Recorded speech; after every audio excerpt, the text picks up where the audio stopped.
Il y avait un très grand tzaddik qui s'appelait Rabbi Akiva. Vous avez entendu de Rabbi Akiva? Rabbi Akiva, entre sortes, on pourrait dire, c'était le maître de Moshe Rabbeinu. Entre sortes, entre autres. Comment? Quand Moshe Rabbeinu est monté dans le mont Sinaï pour recevoir la Torah, il a dit à Hachem, Hachem, tu vas me donner la Torah, très bien. Montre-moi tous les grands de toutes les générations. Je veux savoir comment la Torah va être diffusée.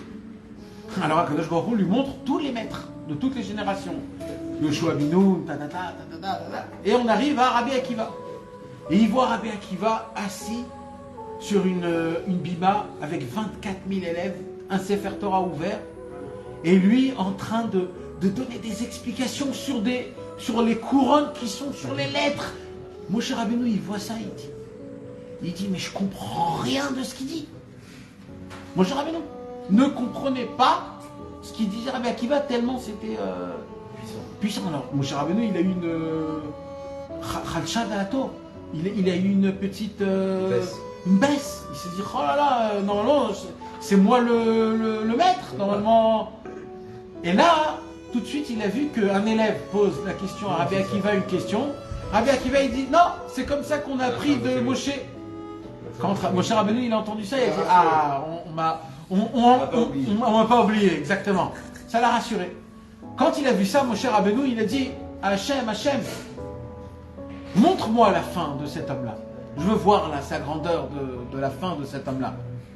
Et là, Hachem lui fait montrer comment les Romains attrapent Rabbi Akiva, le déshabillent et le fait rentrer dans une râpoire, une râpe.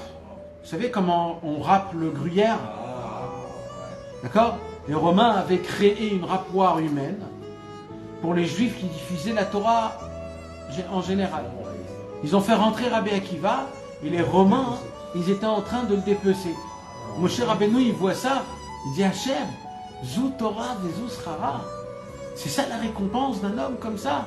Tout de suite, Hachem lui a dit chut, ne rentre pas dans mes comptes.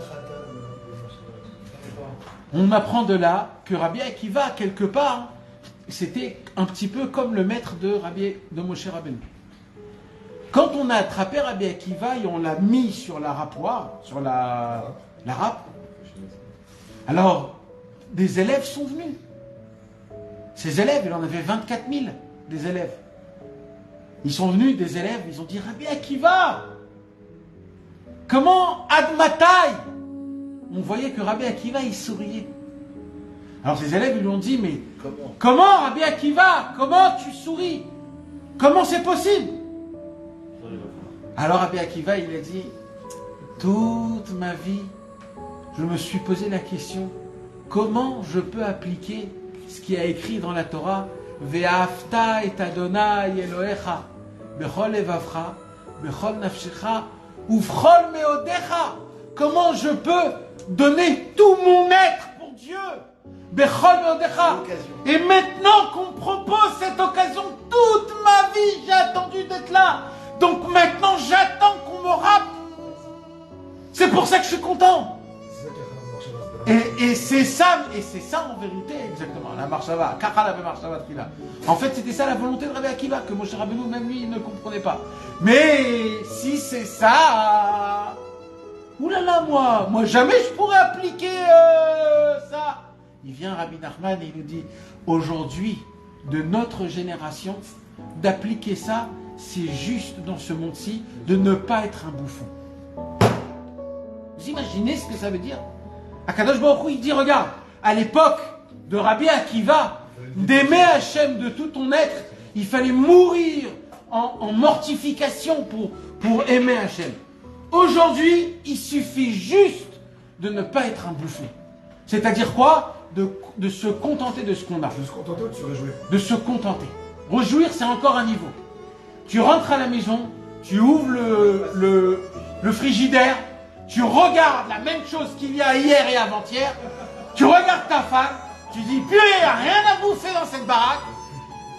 Eh ben, je suis content. Eh ben, dans ta tête, tu peux dire, attends, avant que je dise ça, je vais me contenter de ce qu'il y a. Alors je vais prendre le reste de mayonnaise qu'il y a, le reste d'harissa, le tube que je l'ai plié en 300 qui reste, je vais le mettre dessus, et je vais dire merci à Shem Itbarach que j'ai ce que j'ai à manger ici. C'est énorme. Et là, à ce moment-là même, tu appliques la mitzvah la plus grande que Rabbi Akiva il a fait, que même Moshe Rabbeinu il a envié cette mort.